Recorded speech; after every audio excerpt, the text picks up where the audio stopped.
Hello, everyone, and good day. I am Marian Rosas Bacod, and in this presentation, I will be evaluating a social marketing and social mobilization program using the monitoring and evaluation framework that I developed in part 1. So, the program that I selected is the Buhay Ingatan Drogay Ayawan program of the Department of the Interior and Local Government, which focuses on preventing illegal drug use through awareness, community engagement, and behavior change strategies. So, using the input, process, output, outcome, and impact framework, I will assess how the program is implemented, what results it produces, and how effective it is in achieving its intended goals. So titignan po natin no, kung hindi lang ba siya active, kundi kung effective din ba talaga ang BIDA program. So just a brief background lang din, no? The BIDA program, as I've mentioned earlier, addresses one of the most pressing social issues in the Philippines, yung illegal drug use and yung widespread impact nito on individuals, families, and communities. So we all know, or at least no, acknowledge that illegal drug use not only harms a person's health, but it also weakens family relationships. It also contributes to crime. It also disrupts the overall safety and well-being of our society. So in response to this, no, the program promotes a preventive and participatory approach focusing on stopping the problem before it begins. So it encourages every Filipino to make informed and responsible choices by choosing a healthy, drug-free lifestyle. So at the input level, so this I will be evaluating the video program using the framework that has been developed.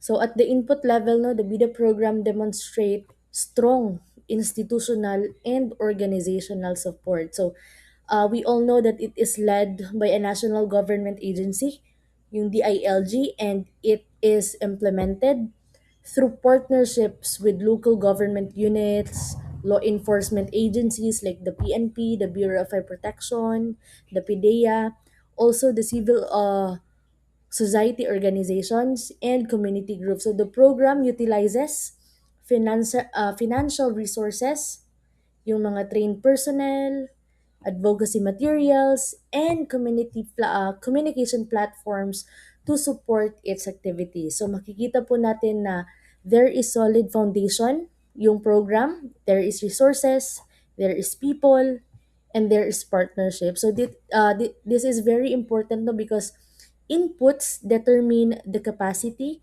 and readiness of the program to be implemented effectively. However, no, we also see that a critical issue at this level is the uneven distribution of resources. So not all areas have the same level of funding.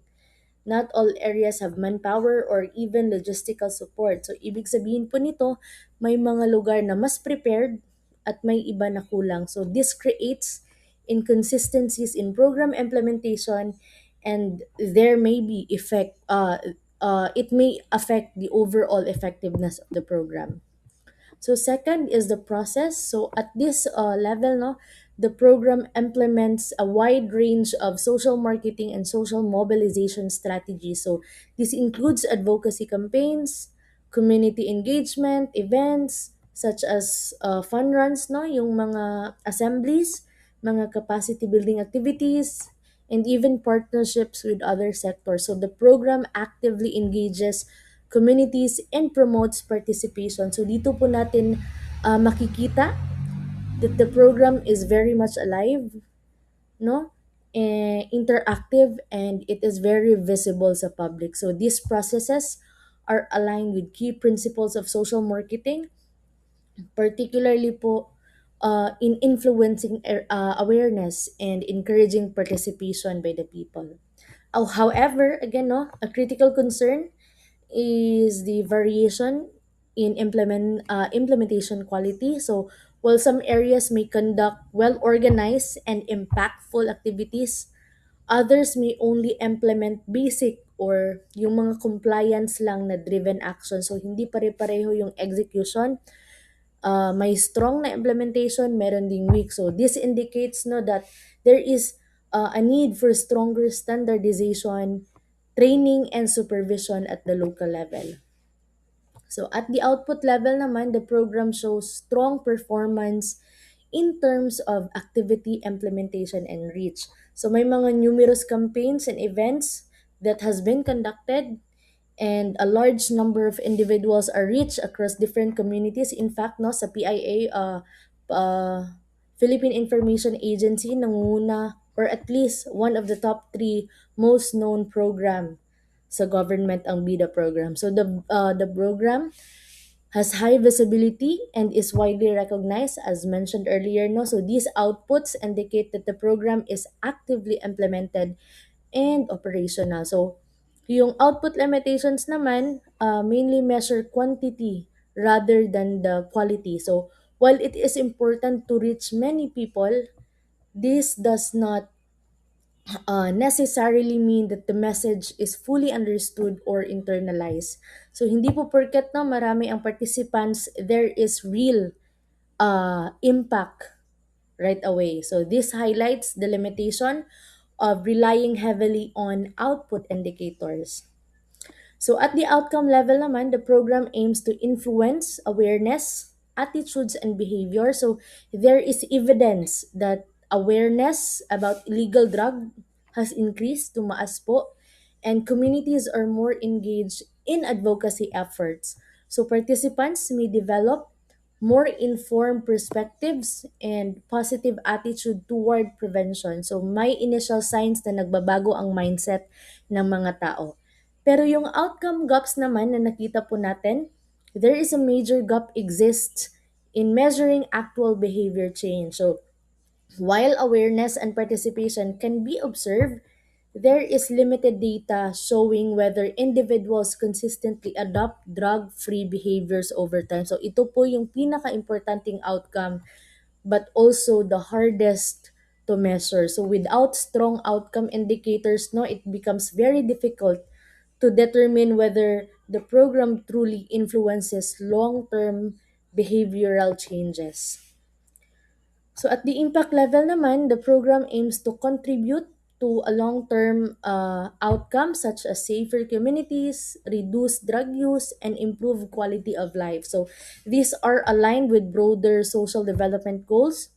However po, yung impact is inherently difficult to measure because it occurs over a long period and is influenced by multiple factors. So for example, law enforcement efforts, economic conditions, and other interventions also contribute to this outcome. So hindi po natin pwedeng sabihin na bida lang ang dahilan ng pagbabago.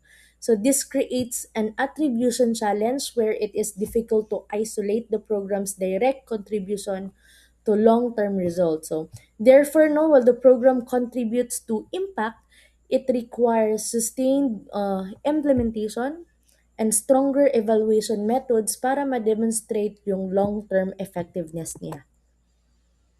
So in terms of monitoring and evaluation naman, in terms of monitoring, the program includes mechanisms such as activity tracking, reporting system, and documentation. So this help ensure that activities are implemented according to plan. So may monitoring, pero mostly nakafocus po ito sa activities. So monitoring allows for the identification of issues and supports adjustments during implementation.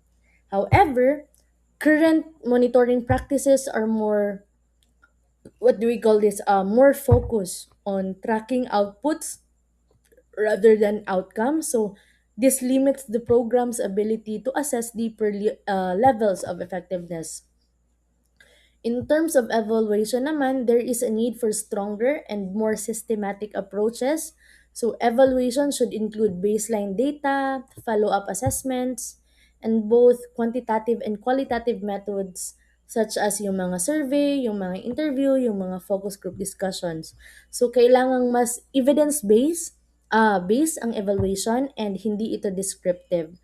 So currently, no, evaluation mechanisms are limited, particularly sa pag-measure ng behavior change and long-term impact. So strengthening the evaluation systems will allow for more accurate assessment and better decision making.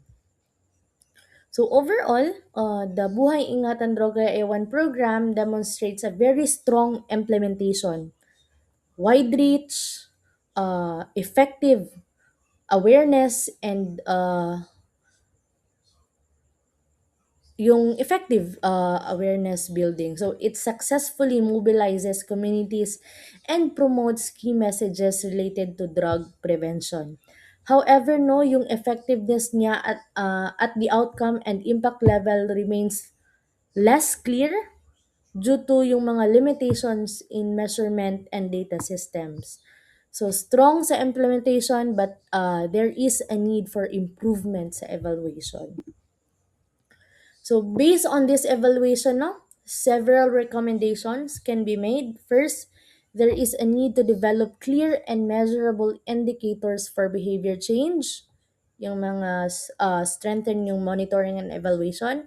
Second, data collection system should be strengthened para masupport yung evidence-based monitoring and evaluation. Third, capacity building should be enhanced to ensure consistent implementation across all areas. And finally, yung long-term evaluation strategies should be developed to better assess the impact. So, kailangan mas structured at mas data-driven po yung approach moving forward. So in conclusion, no, applying the monitoring and evaluation framework provides a very comprehensive and structured way of assessing the program. So hina-highlight po nito both yung strength and areas for improvement. So while the program is strong in implementation and awareness building, it requires a stronger system to measure behavior change and long-term impact. And we all know that at the end, sa huli, yung tunay na sukatan ng success ay hindi lang yung activities na kinandak, kundi ang tunay na pagbabago na yung tunay na pagbabago sa tao at sa ating komunidad. So that's it for my presentation. No? Thank you very much, and I hope you learned a thing or two.